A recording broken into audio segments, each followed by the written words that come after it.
हम जिस तरह से सोचते हैं और एक दूसरे के साथ इंटरेक्ट करते हैं वैसा हमारे ग्रह पर कोई और प्राणी नहीं कर पाता, लेकिन हम खुद को जितना समझदार और केयरिंग समझते हैं उतने हम हैं नहीं।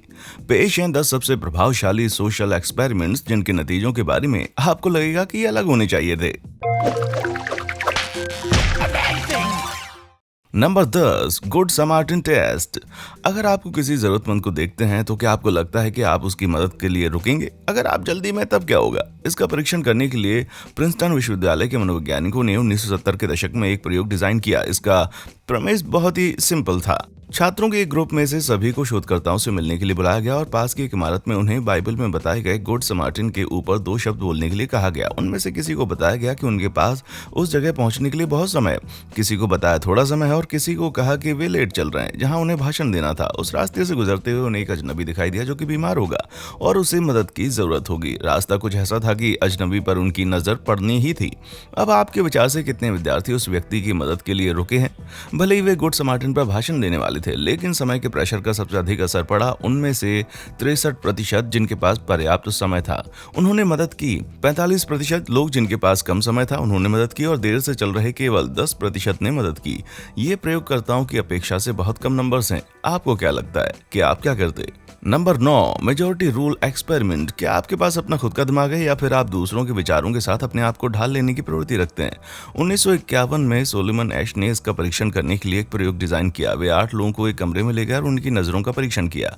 वे उन्हें अलग अलग लंबाई की 3 लाइनें दिखाते हैं और पूछा कि कौन सी लाइन यहाँ दिखाई जाने वाली चौथी लाइन के समान लंबाई है। अब जिन लोगों से पूछा जा रहा था उनमें सभी एक्टर्स और केवल 8वां ही असली पार्टिसिपेंट था। सभी एक्टर्स पहले से ही गलत उत्तर देने के लिए सहमत हो गए और उन्हें एक एक करके अपना जवाब ऊंची आवाज में देने के लिए कहा गया था।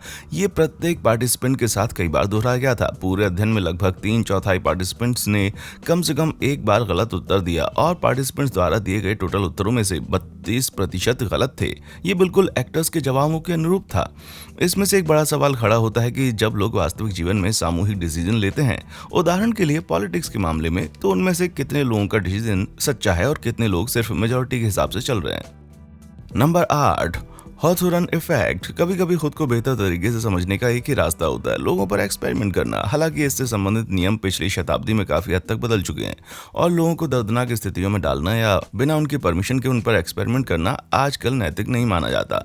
इसने एक समस्या पैदा कर दी है जिसे हॉथोर्न प्रभाव के रूप में जाना जाता है। इसके तहत जब लोगों को ये पता होता है कि उन्हें देखा जा रहा है तो उनकी प्रतिक्रिया अलग होती है और जब नहीं पता होता तब अलग होती है।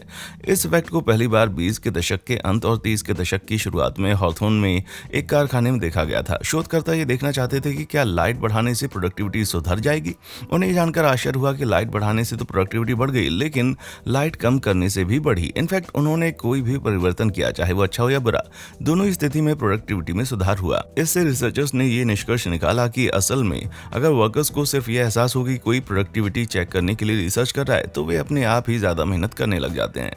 नंबर 7, आर्ट की कीमत का एक्सपेरिमेंट। किसी आर्ट के पीस की कीमत इतनी क्यों होती है? किसी शराब की एक बोतल या अपने पसंदीदा संगीतकार को सुनने के लिए आप कितना पैसा देने के लिए तैयार हैं? 2007 में वॉशिंगटन पोस्ट ने एक प्रयोग किया जिसमें दिखाया गया कि किस तरह किसी चीज की पैकेजिंग देखकर हम उसकी कीमत तय करते हैं। जोशुआ बेल एक बहुत बड़े जाने माने वायलिन वादक हैं। जब ये प्रयोग किया गया उस हफ्ते उनके परफॉर्मेंस देखने के लिए बोस्टन के सिम्फनी हॉल पूरा भर गया था और सीटें औसतन $100 में बिकी थी। अब सवाल ये था कि अगर वे उसी कुशलता से और $3.5 मिलियन के उसी वायलिन से वॉशिंगटन में एल्फेंटा प्लाजा के मेट्रो स्टेशन पर परफॉर्म करें तो कितने लोग सुनने के लिए रुकेंगे और डोनेशन में कितना पैसा आएगा? आपको क्या लगता है क्या हुआ होगा? क्या लोग संगीत सुनने के लिए रुके और उनकी सराहना की? बेशक उन्होंने ऐसा नहीं किया। एक लंबा सेट प्ले करने के बावजूद, जो उनके खचाखच भरे शो के परफॉर्मेंस से भी बेहतर था, उन्होंने वहां से गुजरने वाले 1097 लोगों में से सिर्फ मुट्ठी भर लोग ही रुके, जबकि उन्होंने 43 मिनट तक वायलिन बजाया। और आपको क्या लगता है कि उन्होंने इस दौरान कितना कमाया होगा? कुल मिलाकर $32.17। नंबर 6, स्टैनफोर्ड जेल का प्रयोग। स्टैनफोर्ड जेल का एक्सपेरिमेंट अब तक के सबसे प्रसिद्ध मनोवैज्ञानिक परीक्षणों में से एक है और इसमें पाया गया कि लोग कितनी आसानी से समाज की दी हुई भूमिकाओं में खुद को ढाल लेते हैं। ये समझना चाहते थे कि हाल ही में जेल के गार्ड्स द्वारा अत्याचार की रिपोर्ट उनके क्रूर व्यक्तित्व के परिणाम स्वरूप थी या फिर जेल के वातावरण के कारण थी। 1973 में फिलिप जोम्बार्ड के नेतृत्व में शोधकर्ताओं ने स्टैनफोर्ड की एक इमारत के तहखाने में एक नकली जेल बनाई। उन्होंने पार्टिसिपेंट्स के एक ग्रुप को इसमें काम करने के लिए राजी किया और उन्हें 2 ग्रुप्स में बांट दिया, एक ग्रुप कैदी और दूसरा गार्ड्स। फिर उन दोनों को जेल में डाल दिया। इस प्रयोग के नतीजों ने इसमें शामिल सभी लोगों को आश्चर्यचकित कर दिया और तब से जेलों की डिजाइन को भी प्रभावित किया। सारे पार्टिसिपेंट्स बड़ी आसानी से अपनी भूमिकाएं निभाने लगे और कुछ ही घंटों में गार्ड्स कैदियों को सताने लगे। हालांकि उनको मालूम था कि वे खुद भी इसमें पार्टिसिपेंट की हैसियत से हैं। कैदी भी उनका टिपिकल व्यवहार दिखाने लगे और दोनों ग्रुप्स के बीच टकराव बढ़ने लगा। ये प्रयोग 2 सप्ताह तक चलने वाला था, लेकिन इसे 6 दिनों के अंदर बंद करना पड़ा क्योंकि मामला गंभीर होने लगा। कैदी बीमार पड़ने लगे और गार्ड्स और ज्यादा कठोर दंड देने लग गए और यहाँ तक कि प्रमुख रिसर्चर भी एक जेल सुपरिटेंडेंट की तरह सोचने लग गए बजाय कि एक रिसर्चर के। गार्ड और कैदी दोनों ही अपने अपने किरदार में पूरी तरह से उतर गए और खुद को वही समझने लगे। इस सब से यही देखने को मिलता है कि हमारे व्यवहार को हमारे पर्यावरण संस्थानों के द्वारा आसानी से बदला जा सकता है, लेकिन ये भी हो सकता है, जैसा कि हमने हॉथॉर्न एक्सपेरिमेंट में सीखा था, कि उन्होंने इस तरह से बर्ताव इसलिए किया क्योंकि वे जानते थे कि उन्हें देखा जा रहा था। नंबर 5, याददाश्त पर असर। आप अपनी खुद की याददाश्त पर कितना भरोसा करते हैं? 1974 में एलिजाबेथ लॉफ्ट्स ने मेमोरी की दृढ़ता को परखने का प्रयोग किया और खास तौर से चश्मदीद गवाहों के बयानों की विश्वसनीयता की जांच की। ऐसा करने के लिए उन्होंने 45 अलग अलग पार्टिसिपेंट्स को ट्रैफिक एक्सीडेंट्स के 7 अलग अलग वीडियोस दिखाए और फिर उन्हें डिस्क्राइब करने के लिए कहा कि क्या हुआ था, जैसे कि वे खुद मौके पर मौजूद थे, और फिर उनमें से कुछ स्पेसिफिक प्रश्न पूछे, जैसे कार कितनी तेजी से जा रही थी जब वे स्मैश हो गई। अलग अलग पार्टिसिपेंट से ये आखिरी सवाल पूछते समय स्मैश शब्द को बदलकर उसके विकल्प में कोलाइड, बम्प, हिट और कॉन्टैक्ट जैसे शब्द यूज किए। ये एक सिंपल सा टेस्ट है, लेकिन इसके नतीजों ने दिखा दिया कि हमारी मेमोरी को कैसे बदला जा सकता है। पार्टिसिपेंट्स ने जो एवरेज स्पीड बताई वो उस सवाल में यूज किए गए क्रिया शब्दों से सीधी प्रभावित थी। शब्द वाले ग्रुप ने सबसे ज्यादा एवरेज स्पीड बताई जो कि 40.8 मील प्रति घंटा की थी, और कॉन्टैक्ट ग्रुप ने सबसे कम स्पीड बताई 31.8 मील प्रति घंटा। ये 9 मील प्रति घंटे का अंतर है, जो सिर्फ इस बात से पैदा हुआ कि सवाल कैसे पूछा गया था। इससे पता चलता है कि शब्दों में कितनी ताकत होती है और गैर पक्षपाती सवाल पूछना कितना जरूरी होता है। इससे यह भी साफ होता है कि किसी बात को याद करने का प्रोसेस भी मेमोरी के लिए उतना ही जरूरी है जितना उस बात को दिमाग में दर्ज करने का प्रोसेस है। नंबर 4, बायस्टैंडर प्रभाव। यदि आप सड़क पर किसी को मुसीबत में देखते हैं तो क्या आप उनकी मदद के लिए जाएंगे? अगर वहां दूसरे लोग भी खड़े होकर देख रहे होंगे तब क्या करेंगे? क्या तब भी आप मदद करेंगे या आप अपना फोन निकाल कर रिकॉर्ड करना शुरू कर देंगे? 1968 में एक एक्सपेरिमेंट ये पता लगाने के लिए किया गया कि ऐसे में ज्यादातर लोग क्या करेंगे। इसके पार्टिसिपेंट्स को एक लैब में आमंत्रित किया गया जहां उन्होंने एक दूसरे के साथ व्यक्तिगत समस्याओं के बारे में चर्चा की। एक्सपेरिमेंट की डिजाइन के तहत पार्टिसिपेंट्स के बीच सारे डिस्कशंस एक इंटरकॉम पर होना था। इन डिस्कशंस को कई बार रिपीट किया गया और हर बार अलग अलग संख्या में पार्टिसिपेंट्स लिए जाते रहे। बातचीत के दौरान एक पार्टिसिपेंट्स में से एक को, जो कि असल में एक एक्टर था, मिर्गी के दौरे पड़ने लगे। उसने मदद के लिए लोगों को पुकारा और रिसर्च टाइम नोट करने लगे कि कोई दूसरा उसकी मदद के लिए जाने में कितनी देर लगाता है। हैरानी की बात यह है कि उन्हें उस डिस्कशन में मौजूद लोगों की कुल संख्या का सीधा सीधा प्रभाव इस बात पर दिखा, जितने ज्यादा लोग होते थे उतनी देर उनको मदद करने में लग जाती थी। ये बायस्टैंडर इफेक्ट होता है। क्यों होता है ये पूरी तरह से साफ नहीं हो पाया, लेकिन ऐसा माना जा रहा है कि ये मुख्य रूप से सामूहिक जिम्मेदारी के कारण होता है। जितने अधिक लोग होंगे उतनी ही अधिक हम जिम्मेदारी की उम्मीद करते हैं कि हमारे बजाय कोई और मदद कर देगा, इसलिए जिम्मेदारी कई लोगों के बीच में बढ़ जाती है। लेकिन आपको इस बात का एहसास होता है तो शायद आप सही वक्त पर किसी की जान बचा सकते हैं। अगली बार आप ऐसा कुछ देखें तो उसे रिकॉर्ड करने वाले व्यक्ति मत बनिए, बल्कि मदद कीजिए।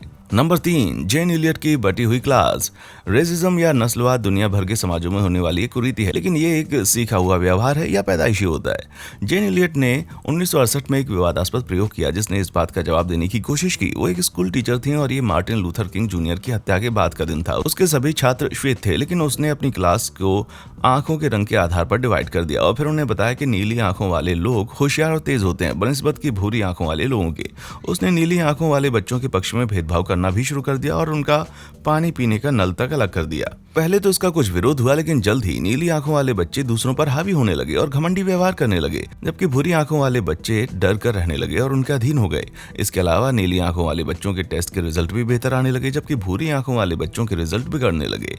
ये पहला ऐसा एक्सपेरिमेंट था जिसने साबित किया कि पूर्वाग्रह एक सीखा हुआ व्यवहार है और इसके होने से किसी की पर्सनैलिटी में बड़े पैमाने पर बदलाव आता है। इसलिए इन इफेक्ट्स के प्रभाव को खत्म करना जरूरी है और इस सुनिश्चित करना महत्वपूर्ण है कि चाहे आंखों का रंग कुछ भी हो, हर किसी को बचपन से ही समान अवसर प्राप्त होना चाहिए। नंबर 2, मिलग्राम आज्ञाकारिता प्रयोग। द्वितीय विश्व युद्ध में हुए अत्याचारों के मद्देनजर शोधकर्ता ये साबित करना चाहते थे कि जर्मन मानसिकता में ऐसा क्या अलग था जिस कारण उन्होंने इस तरह का घिनौना बर्ताव किया। निश्चित ही हर कोई इतना आज्ञाकारी नहीं होता जितना कि कंसंट्रेशन कैंप के गार्ड्स, है ना?